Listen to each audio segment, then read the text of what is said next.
এই জীবনের উদ্দেশ্যটাকে ফিক্স করা এবং জ্ঞান অর্জনের যে এই সিলসিলা, এটা একটা লম্বা লম্বা সিলসিলা। জ্ঞান অর্জনের ক্ষেত্রে তাড়াহুড়া করা যাবে না যে আমি 5 বছরের মধ্যে আলেম হয়ে যাব, 10 বছরের মধ্যে আমি মুফতি হয়ে যাব, এইভাবে চিন্তা করা যাবে না। আমাদেরকে সারা জীবন তালেব ইলম হয়ে থাকতে হবে এবং জ্ঞান অর্জনের এই যে ক্রমবর্ধমান একটা সিলসিলা, এখানে সবরের পরিচয় দিতে হবে। এ ব্যাপারে আমি একটা কোটেশন নোট করে আছি।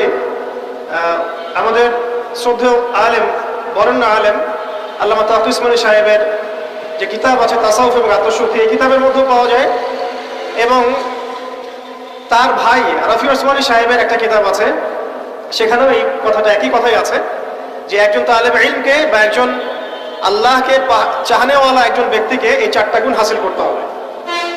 জীবনের উদ্দেশ্য ঠিক করার পরে যখন আমরা ইলম অর্জন করতে যাব, তখন এই 4টা গুণ হাসিল করার চেষ্টা করবো ইনশাআল্লাহ। আল্লাহ পাক সবাইকে তৌফিক দান করেন।